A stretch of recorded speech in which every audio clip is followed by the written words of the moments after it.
Hey there, my name's Andrea Gaughan and I'm a knitwear designer based in Asheville, North Carolina. This is my knitting podcast where I come to you about every other week and share some behind the scenes on the designs I'm working on and also share information about upcoming releases, knit-alongs, stuff like that. And I am back on schedule with every other week. I basically didn't podcast like the entire summer, but I feel like fall coming is perfect time to get back on track. And I'm really excited about what I'm going to be showing you today. And if you have watched before, welcome back. And if you're new, welcome. I hope you enjoy just checking out a bit about what I've been up to. So first, I'm going to talk about what I'm wearing right now. And this is my checkered vest. It's a knitting pattern that came out in July of this year. So in the middle of the summer. And I feel like it released it okay. But July is definitely not the optimal time to put out a vest pattern, but I didn't really have a ton of summer patterns out, like ready to come out this summer, and nothing was scheduled for July or August, and I kind of just didn't want to wait around till the fall. But so I'm very excited that it's now actually seasonally appropriate temperature to be wearing this. I'll get up and give you a better look at it. It's so cute. So it's perfect for today. It was a cool morning and warming up midday to be just wearing over like a tee like I am. But I really like wearing my vest over like flannel shirts or like waffle knit shirts or other long sleeve shirts when it gets into more of real fall. So I'm excited to get lots of wear out of this, layering it with different things. So the pattern is just called Checkered Vest. And not very original, but I think there was... Anyway, I'm going to talk a little bit actually later about some of my thoughts on naming patterns. So I'm gonna save all that for later. But this is knit up in Rerum Natura's Ulysse, which is a beautiful worsted weight yarn that is woolen spun. So it's a really like warm but lightweight and soft yarn. It's 100% merino. And the colors I used are, I wrote them down, Biche and Sel. So Sel is the white and Biche is the brown. Rerum Natura is a French company, so all of their yarn names are in French. I'm pretty sure Sel means salt and Biche means deer. Correct me if I'm wrong there. I took a lot of years of French. I think I said this last time. I took a lot of years of French and it barely helps me even be able to say yarn company names and yarn names that are French. And I thought it would be fun. I had seen this on some other people's podcasts. I think Sari Norlin had done this. I loved watching her knitting podcast. I thought it'd be fun if I'm ever wearing a design on my podcast that is not a new release or an upcoming release. I mean, it's not new. It's been out for like over 2 months now, I think.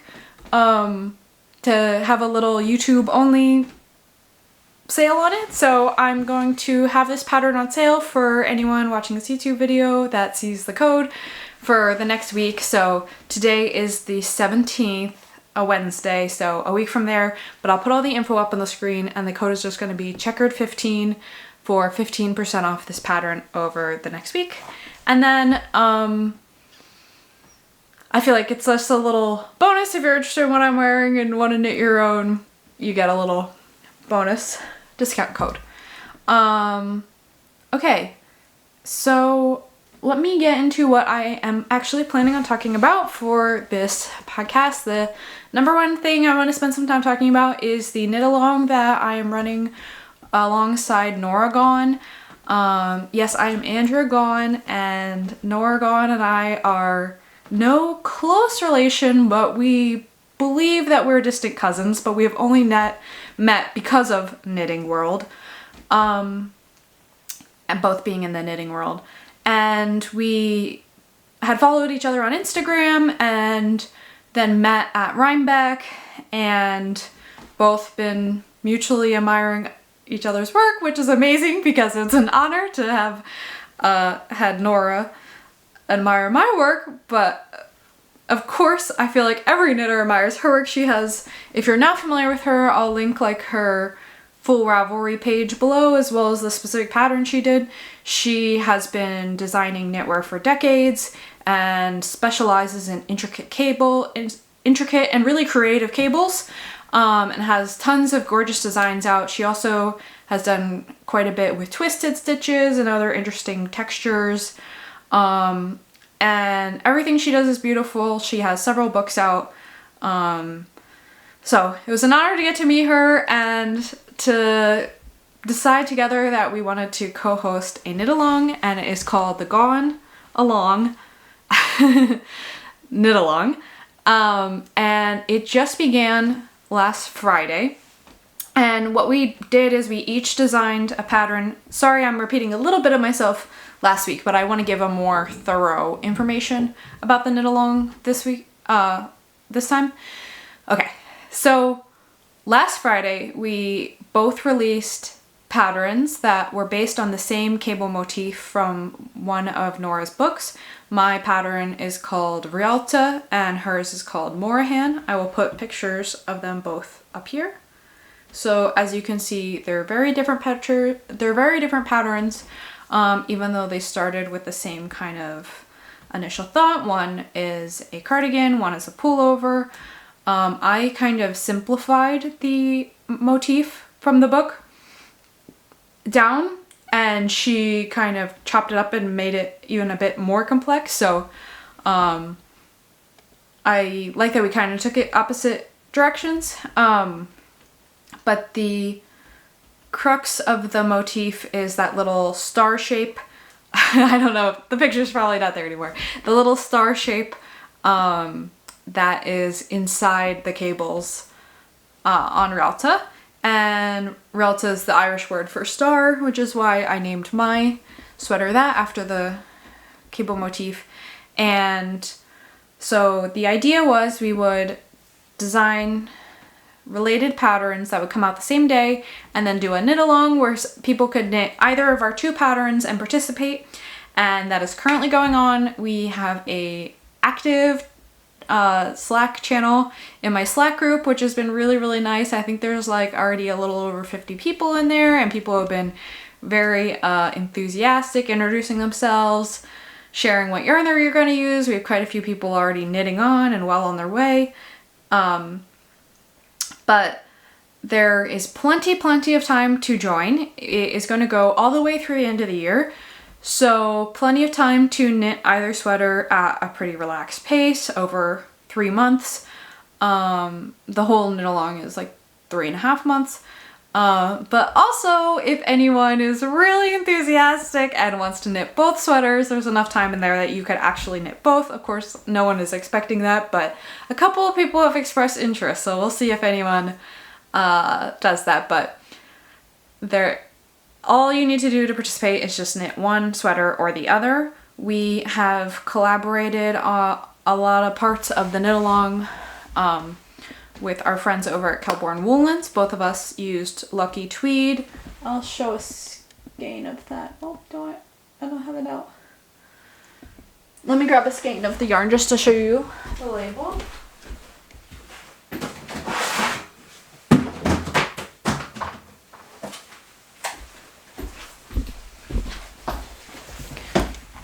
Okay, so this is a really beautiful worsted.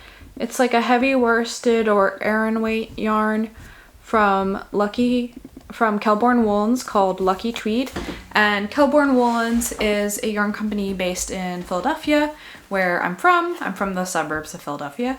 And so I extra love that little bit about them. But this is a Donegal tweed based, and that is made and sourced. It's Irish wool and spun in Ireland, and then distributed by Kelbourne Woolens. And this is the color I used last year for my Belle Mullet sweater, and the tweeds are quite subtle in this one, which is really perfect. But for the darker color, the tweedy flecks are more high contrast. And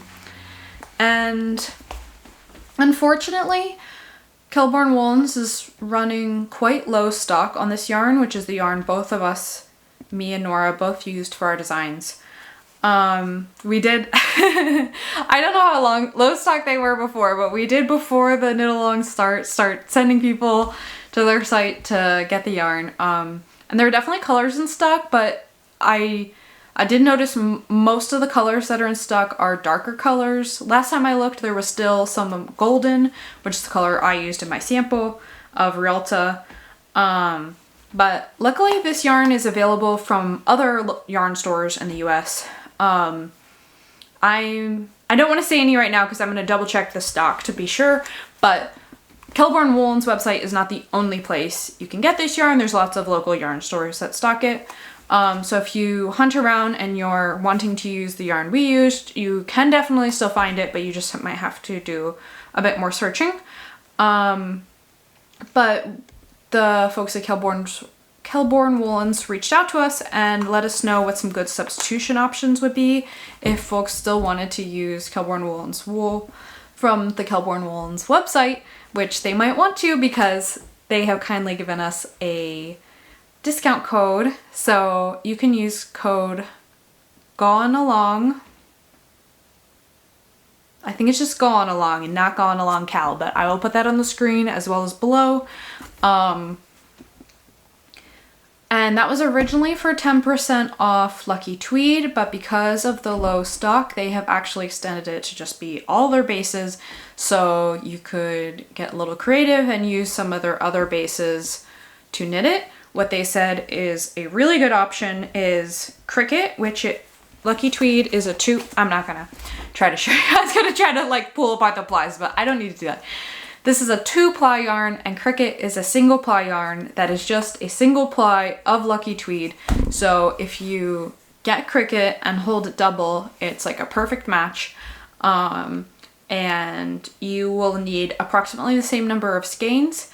Of course, it's a lighter weight yarn and you'll need twice the yardage, but each skein is going to have just about exactly twice as much yardage as one skein of Lucky Tweed. So I would double check the math, but if you look at either of the patterns and see how many skeins of Lucky Tweed you would need this about the same amount of skeins of Cricket. I think Cricket might be like $1 or $2 more a skein, so the price would be pretty comparable, but maybe not exactly the same. And then another option that Nora actually swatched with is holding Cricket together with Kelbourne Woolens Mohair silk base, which is called Harmony. It's a mohair. I think it's mohair silk. But yeah, it's called Harmony, and that produced a really beautiful fabric. I had seen her swatch. It's definitely going to be a different result. It's not going to achieve the same result, but she did get gauge, and it'd be like a extra soft, fluffy kind of feel, instead of the classic all wool sweater. And then Nora also swatched, well, she swatched these things for her design, but since they have the same yarn, the substitutions should be exactly the same for Réalta as well. She also swatched in Germantown, which is a completely US sourced spun dyed yarn that Kelbourne Woolens makes, and that was also a gauge match. So summarizing all that, if you want to order on the Kelbourne Woolens website and use our discount code to get 10% off your order, you could either use one of the colors of Lucky Tweed that's still in stock. You could use Cricket and hold it double. You could hold Cricket together with Harmony, a mohair base, or you could substitute Germantown. And those have all been swatched and tested as suitable substitutions for Lucky Tweed. So I know that's a lot. If you're not trying to join the knit along, sorry if that was a little too much info, but I just want to make sure people can join in and get something they're happy with, and take advantage of the yarn discount if they want to. And of course, well, maybe not of course. I always think that this is an of course, but I always have people ask. To me, this isn't of course. You never have to participate in any knit along I have, only if you're using the yarn I used. I get it if like yarn company does a knit along, like you have to use their yarn, but you just have to knit the pattern. You can use any yarn you want. It's never going to be required in any of my test knits or knit alongs or anything like that to use the yarn I used. It's just sometimes a bonus for test knitters or a knit along that the yarn company will provide a discount to folks who do want to use that yarn. And of course, I'm gonna be promoting that yarn because it's the yarn I chose as what I thought would be perfect for the design. But it's never gonna be a requirement for anyone else to use it.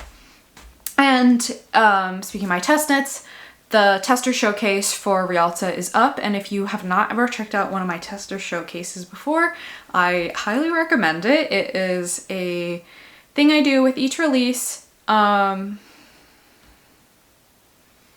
think since my very first release, if not within like my first couple releases, I have up on my website pictures of every tester project, and then I have detailed information about their project. So I always have what size they knit, how much ease they're wearing it with. I've started asking recently how tall they are because that can help just give you a better idea of the scale in the photo. And then any modifications they made and what yarn they used. And that can be a really helpful way to also get more ideas of yarn substitution, because you know someone has already knit this specific design in this yarn and found it a good substitute, or you can see for yourself in the photo if you feel like it seems like it was a great substitute. And off the top of my head, I know at least one tester used Knitting for Olives Heavy Merino.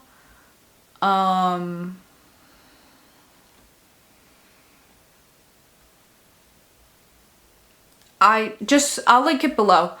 I think that's the only yarn someone used that I've personally used before.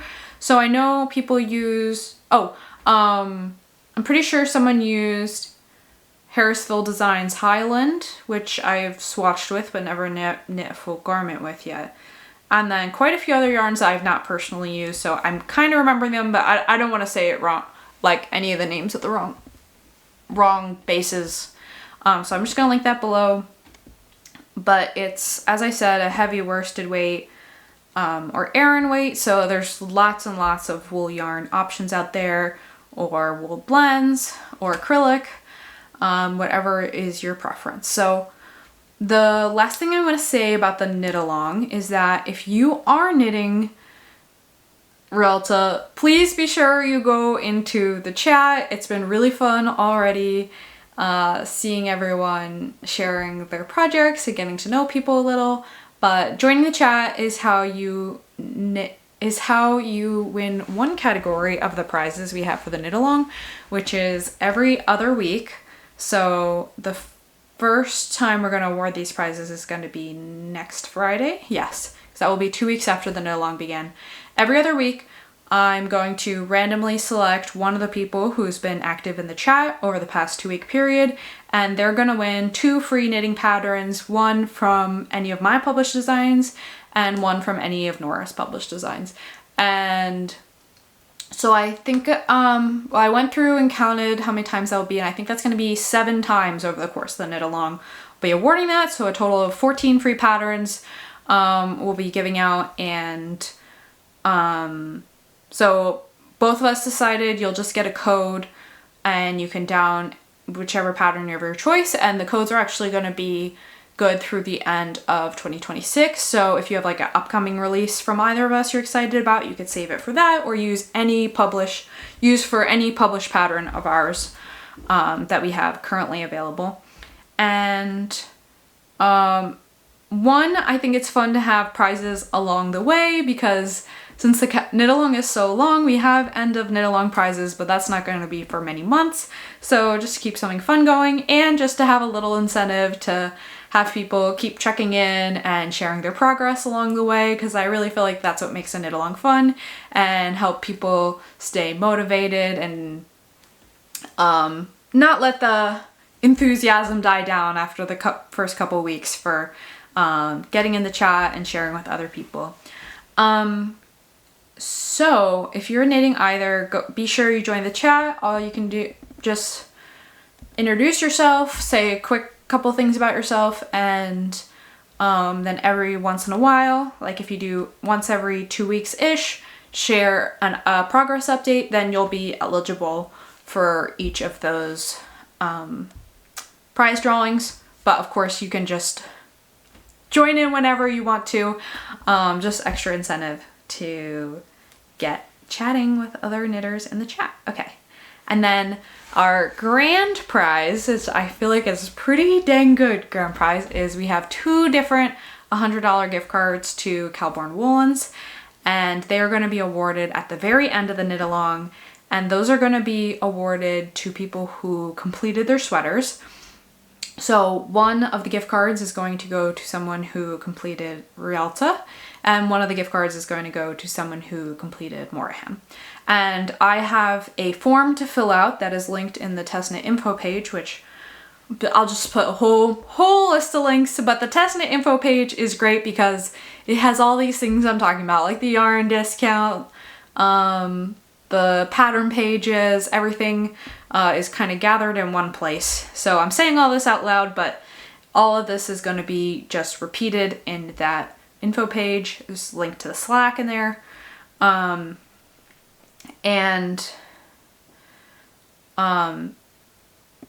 Okay, what I was saying is in that info page, there's a link to a form to fill out when you finish your sweater, and that is what will get you eligible for the gift card prizes. And that is only because if people are like sharing on Instagram, sharing in Slack, it can be challenging, or like making Ravelry projects, it can be challenging to make sure we've collected everyone who 100% finished. So the form is a way to just self-report that you finished, and literally all you need in the form is just your name, email, and a picture of your finished sweater, and it doesn't have to be a glamorous photo. It just, you know, basic evidence that you finished it, basically. And so I'm mentioning that now, so keep that in mind, but I'll kind of put reminders out for people to fill out the form as they finish, as we start to see people actually getting finished, to make sure no one doesn't get eligible for the prize because I forgot to fill out the form. So I'll keep lots of reminders for that. So I hope you want to join us. I'm really excited about this. I'm gonna move on. I could keep chatting about it, but please, if you are knitting the design, pop on over to the chat. And if you're not already knitting the design, maybe think about it. We're having fun over there. Okay, so that is all I have for my knit along update section, and I'm going to get into showing you some finished objects I have of things I finished up over the past 2 weeks since I last recorded. The first one I'm going to call a finished object. I had it with me when I was recording last time, but it was not yet blocked. So I have a finished and blocked sweater, and this is my Sassafras Pullover, and it is now already in testing. Oop. And it looks dramatically different with blocking because it has a wide ribbed hem. So if you saw last time, this was super scrunched in and it's perfectly drapey, and you can see it's split at the side, so it's like a 5-inch long split hem, and I'm really happy with it. I have not, here's the front, I have not done a split hem before, but I kind of don't, I feel like the split really needs to be at the top of my hip for me to like it. I definitely didn't want to do like a full length sweater and just have a couple inch split hem, because I feel like if it's at all snug on my hip and then the slit is below that, it seems very weird. So the intended fit is for the slit to sit like kind of right at your hip bone. And there is a turtleneck collar with matching 2x2 rib, just like the base, and again matching. Is this focusing? Oh, okay. I don't know why. Hopefully that's focusing. Okay. And this is called Sassafras Pullover, and it is knit up in Knitting for Olive's Heavy Merino, which I mentioned before that I had worked in. This is my first time using it, but I have used just about every other Knitting for Olive base, and I really love Knitting for Olive yarns. It's like, I don't know, there's some, I love so many yarns, but there are some yarn companies that every time you try a new base for them, you're like, they knew what they were doing, they knew what they wanted, and they executed it really well. And that's how I always feel with different Knitting for Olive bases. Like, they all fulfill their function perfectly. So this is a merino yarn that's not quite as like 100% smooth, soft as the regular merino base, which is a light front green weight from Knitting for Olive. But it is, I would say it has like a bit more texture. It's not unsoft at all to me, but it has just a little bit more texture, feels a little bit more woolly. But it is definitely plenty next to skin soft for me. I don't have particularly sensitive skin, but I wanted to make sure I didn't pick something that was like at all notably scratchy or anything for a turtleneck design where you're going to have that yarn sitting close to your neck. And I will put in a picture here of me wearing it. I just did a real quick picture indoors for the test call. So it's not a great picture, but I'll get better pictures for the release. But you can see how it fits. It's a very relaxed fit, and I went into the construction quite a bit last time, so I won't go into that too much. But it's like a modified drop shoulder that includes some a little bit of short rows in the top of the sleeve to create like a small sleeve cap.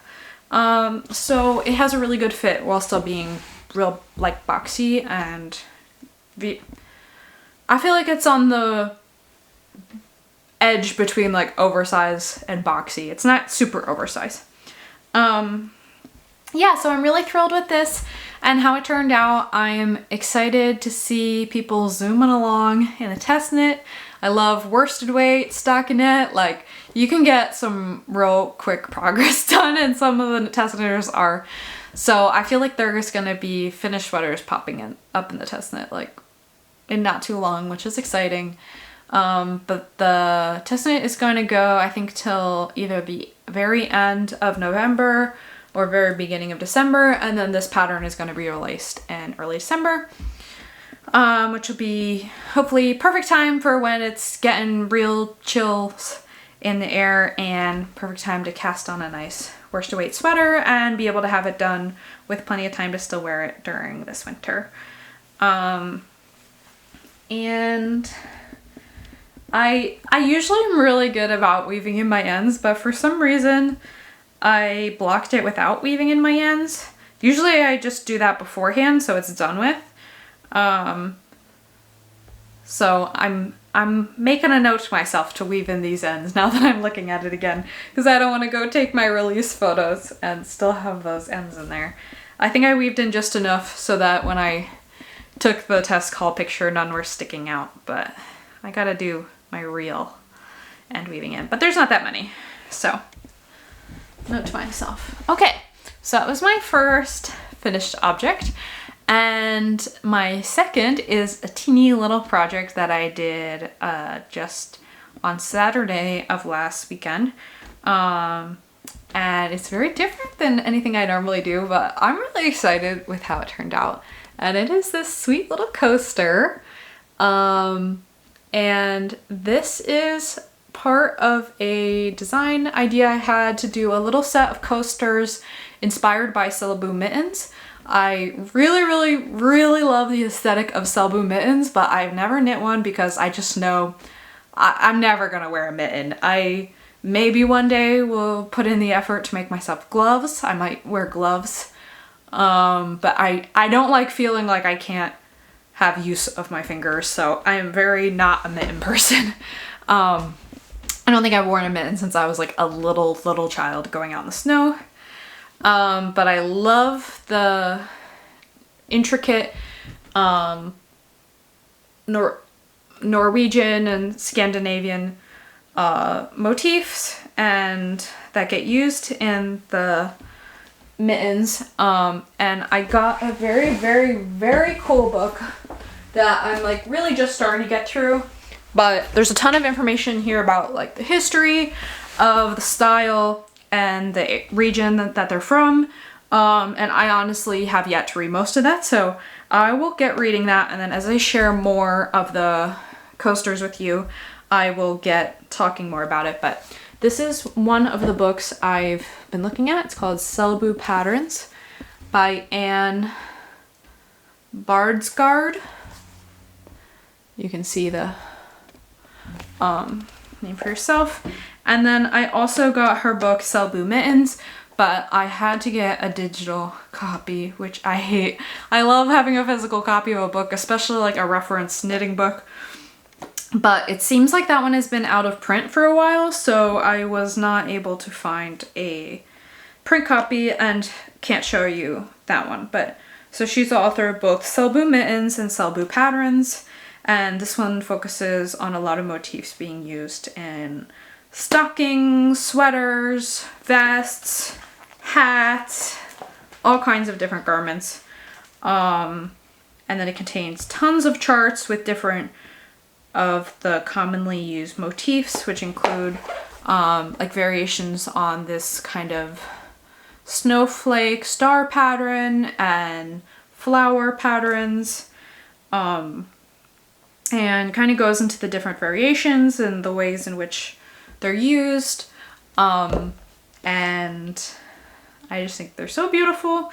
So I'm excited to keep learning more about the area that this sort of aesthetic is from and the style, and I've charted out I think 4 different coaster patterns now, and I just knit this first one as a test to make sure the idea was working out, and they're each gonna have a different simple repeating pattern on the back, which if you've seen Selbu mittens is usually how they are. They'll be on one side a larger intricate motif, and then on the other side like a small repeating motif. And how this is knit is you cast it on like a toe-up sock with, I believe it's called Judy's Magic Cast On, and then just knit in the round, and at the very end graft it together. So there's no like going back and picking up provisional cast on and grafting the first edge.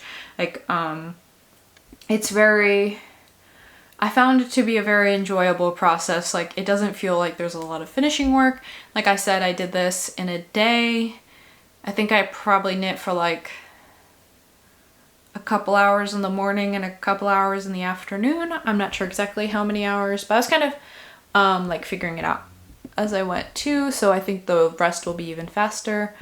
Yeah, so I think it's really cute. I hope you guys like it. I feel like coasters is super not like a normal thing to knit. But I actually have in my house crochet coasters I made about 6 or 7 years ago that we use literally every day, and they're like disgusting from being so used. Well, I should just wash them. But they're just really, really simple, and I get a lot of use out of them. And I think they look okay, but I don't know.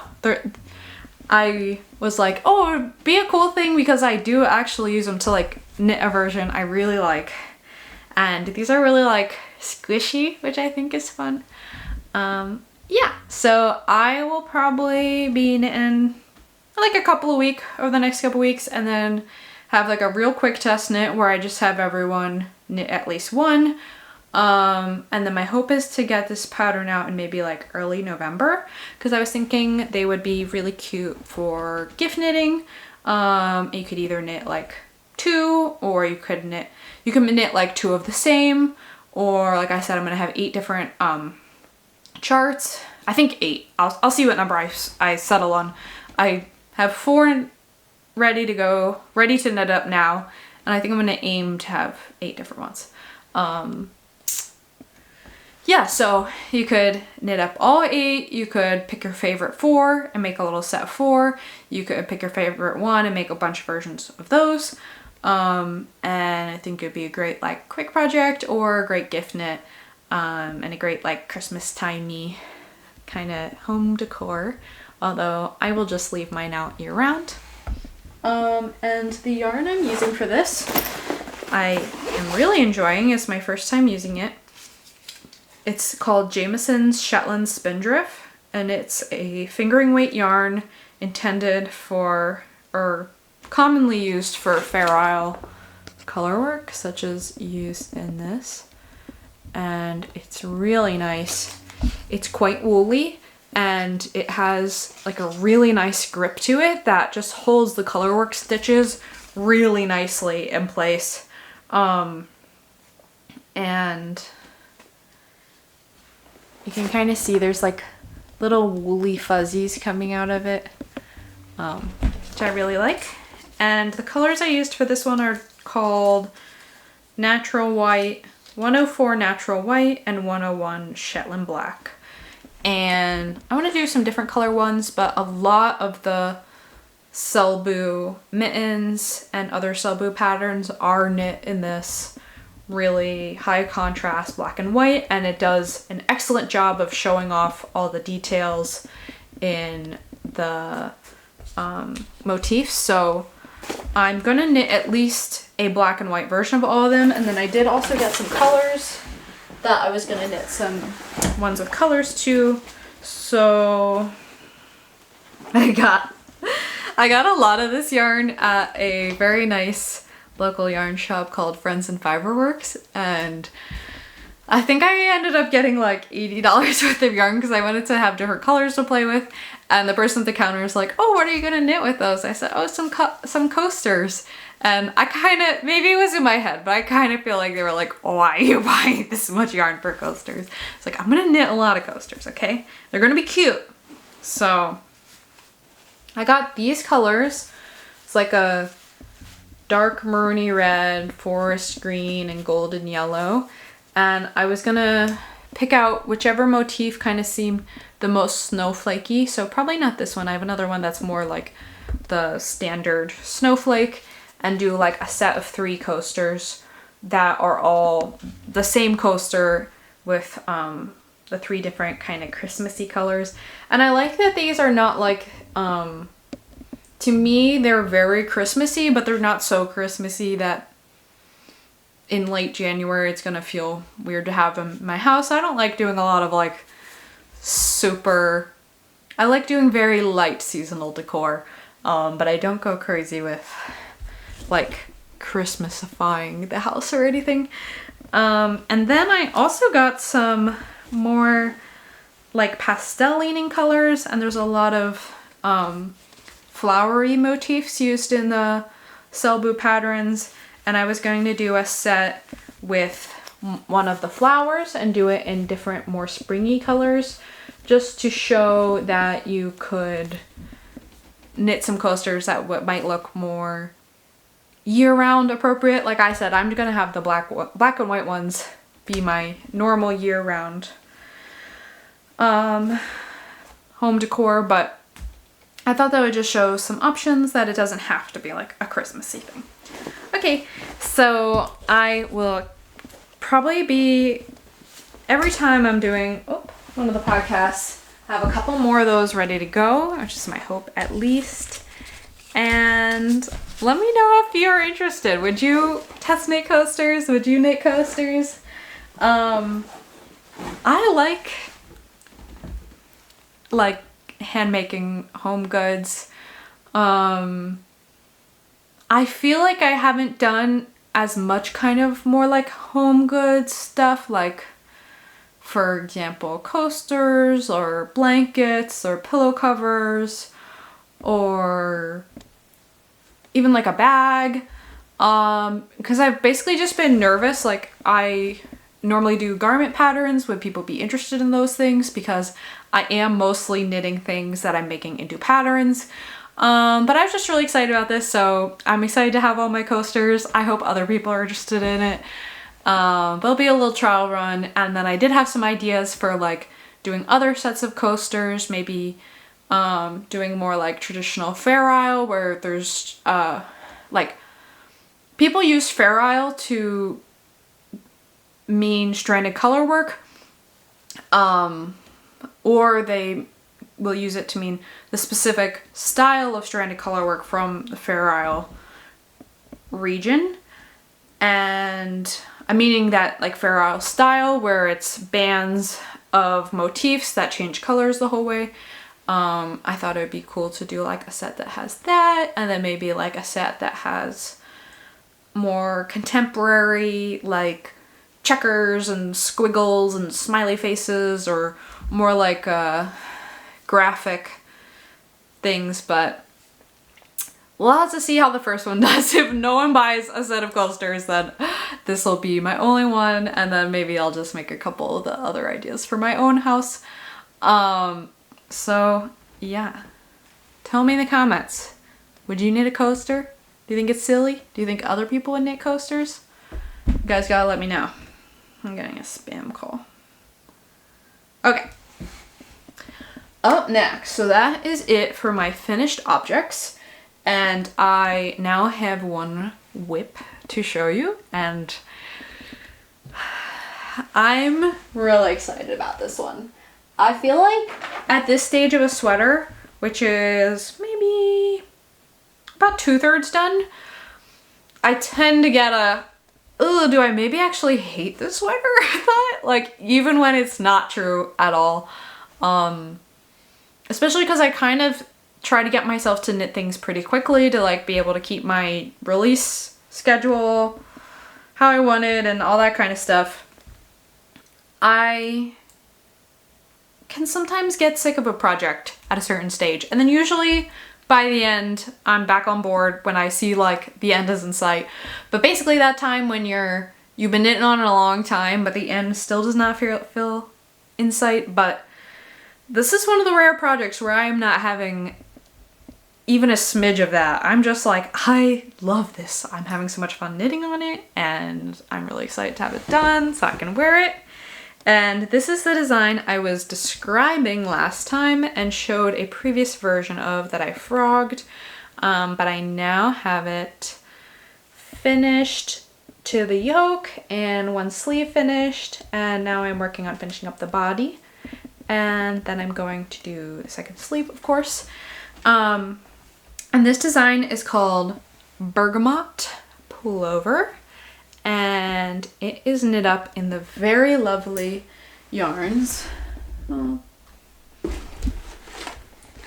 It is fingering weight. I have the yarns here, but I don't have the labels on them. So these are both yarns from Camellia Fiber Co. Here you can see their cute, very cute logo.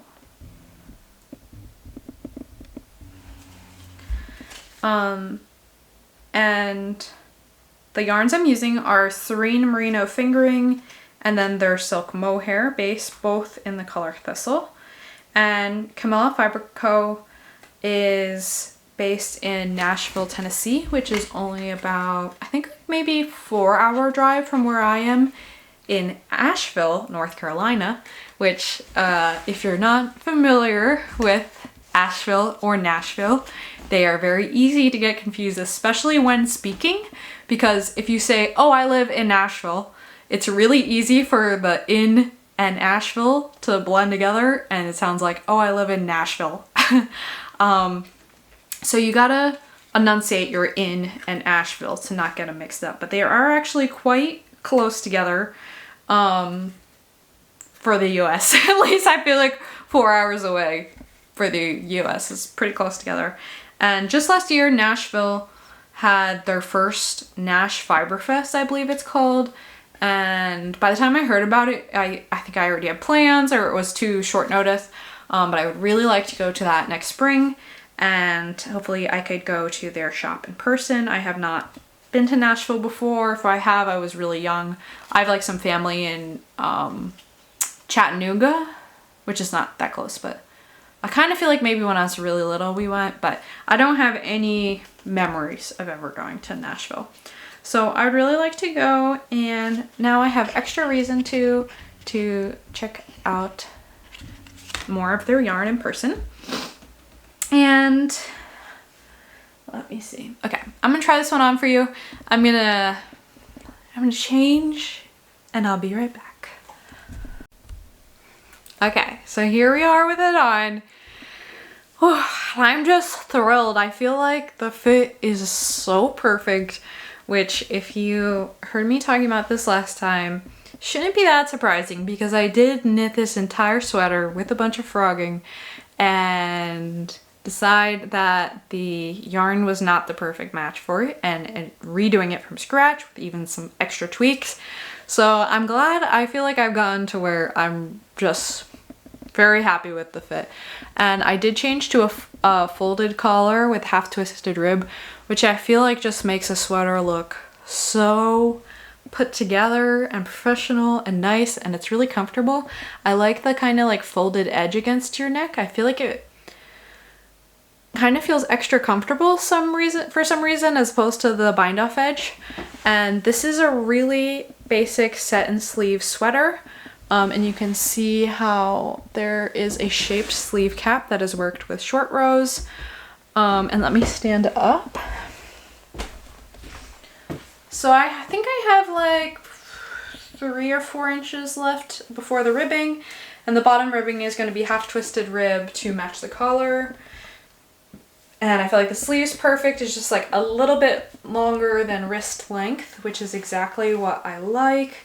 I feel like when I first was knitting, I knit a lot of sweaters to end right at the wrist that fit really well when you're just standing there like this, but then you do things and then the sweater's like, and I hate that.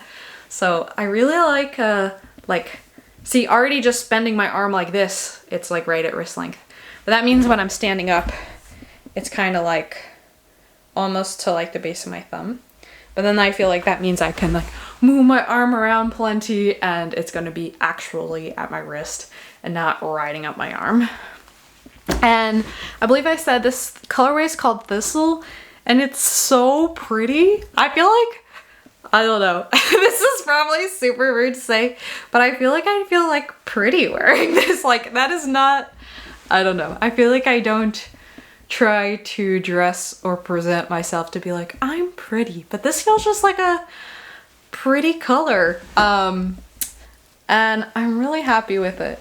And yeah, I'm really excited to be done so I can wear it. I feel like right when I'm done, it's gonna be end of September, beginning of October, time to wear it.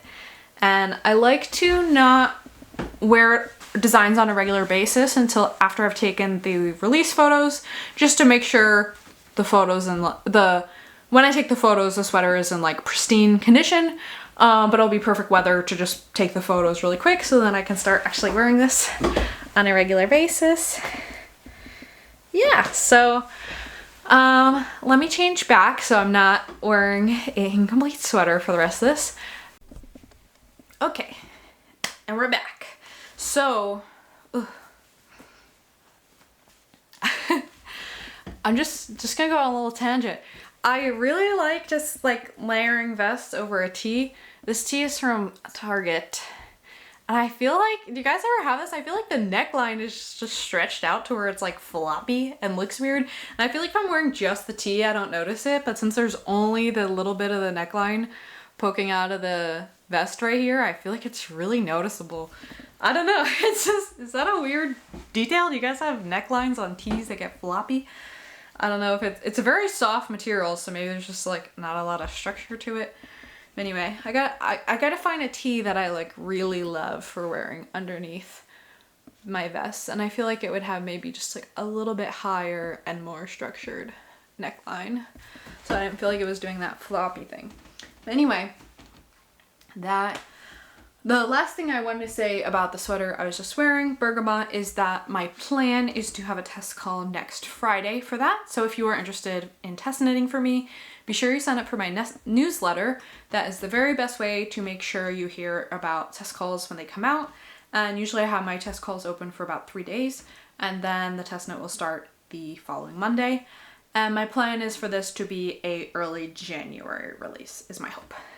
So yeah. Very excited about that one. I'm really glad I started over with a new yarn because in an ideal world, I'd be making about one new design a month, but that design has really taken at least like 2 months, because basically I put like a whole month into the design, the version that I wasn't satisfied with, and I had information to go on to make the second time go better, but it didn't really take any less time still. So I put a lot of time into that one, but I feel like it's paying off. I'm really happy with the results, so feeling good about it. So I was hoping that would have been like a November release, but it's definitely gonna not be ready until about January. But I still think that's totally okay. I think it's pretty reasonable to knit up in like a month. I'm saying a month for like writing and doing on the knitting. But hopefully with the early January release, folks could still knit it and have time to wear it this winter. So if you're eager to make yourself one sooner than that, again, check out the test knit application. And let me see, I think I was just going to talk a teeny bit about what I've been spending most of my time on. I know I already talked about this last time. My hair got all kinds of everywhere from my changing. But what I'm very excited about and hope to be casting on extremely soon is a sweet little cabled cardigan in a sport weight yarn that will be for our release next spring. And I've been working on getting that pattern written up, and I'm really excited about it. I feel like it's going to be really fun to knit. This is the first time I'm going to do a cable motif like this that's like really common on store-bought sweaters. And I think it's going to be really great to knit because it's basically just like knitting rib, and then every 12 rounds you do cable crosses, and this is an alternating 6-row column and 4-row column. So anyway, it's going to be extremely easy to tell where those cable crosses go. So for an all over texture, all over pattern, I feel like the process of knitting it is going to be very simple feeling. There's not going to be any like following charts or anything like that. The pattern is going to have the motif charted out, but it's not going to be like, you're not going to be sitting there looking at a chart to see what to do. You're just going to be increasing and decreasing in pattern, and I'll be explaining exactly how to do that like in the pattern. But I feel like that whenever that's possible, that makes it a much more enjoyable experience because you can kind of just get in the rhythm of knitting a lot better. And this is going to be a top-down sweater, and it is going to be my very first cardigan design, so I'm very excited about that. I had been kind of intimidated about cardigans because I'm very particular about everything, which is part of why I design, because I like to have things exactly the way I like them in my garments.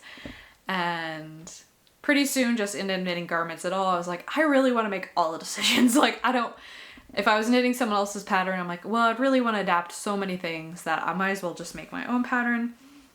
But something with cardigans, I feel like they really need to fit well unbuttoned and not be sliding off the shoulders and not have the front like look all saggy and horrible, which I don't know how this one will look, but I am probably gonna want to wear it buttoned up. So it's gonna have these cute little tiny buttons.